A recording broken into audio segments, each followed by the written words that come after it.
Hoy, mga tutoy, nandiyan ba higling na yan? Wala ako eh. Bakit po ba? May papagawa ko eh. Ano bang diferensya nyo? Yung mukha ko. Wala akong diferensya. Ipapagawa ko yung stove ko at yung gripo.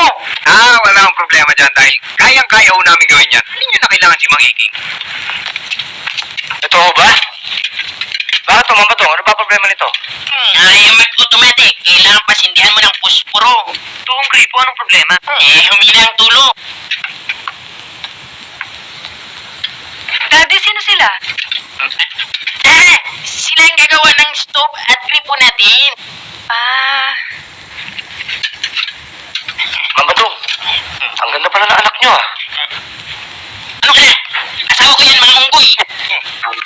Uy, itong tatay nyo, ha? Yung stove at gripo lang ang papakailaman nyo, ha? At huwag nyo mapapakailaman yung asawa kong si Badang, kundi magkakamatayin tayo, ha? Sige, gawin nyo rin. Yabe.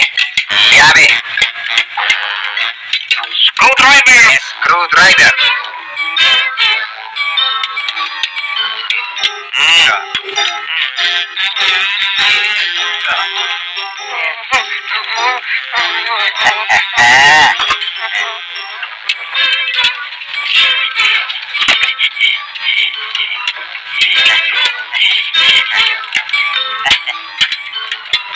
Kiko, ang ganda talaga ni Badang. Super sa sexy talaga, pare. Alangan sila ni Mambadong. Tingnan mo. Tingnan mo. Nakakatigil talaga. Anong nagkakagigil? Hindi. Ito. Nakakigilo. Hindi may kabit-kabit eh. Yan!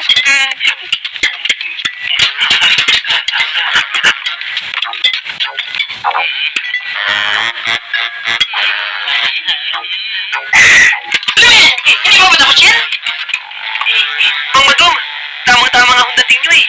Pwede nyo na akong testingin. Talagang tetestingin ko. O yan, sige, subukan nyo. Kanya ka lang. Huwag aalis. Dito kayo. Tetestingin ko lang yung regalo ni Ninang sa kasal natin, ha? Ayos.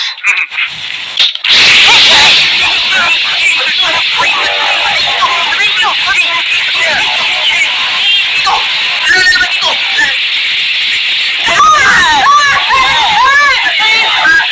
Walang yan kayo! Ito ba sinasabi yung trabaho mong garantisado? Ako! Kuya yung baril ko! Kuya yung baril ko! Mang Madong, tumumos dili kayo. Gagawa nung natin ang remedyo to. Dapat lang! Gawin niyo ng remedyo to! Hindi!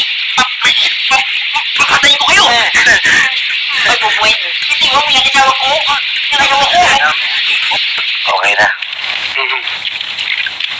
Okay na. Mama Dong! Aling Badang! Okay na ho. Naremedyohan na namin. Aber! Ano nangyari dito? Magmula ngayon, dito na kayo maghuhugas ng pinggan. Dito na kayo magluluto. Ha? Ano? Pumuli kayo!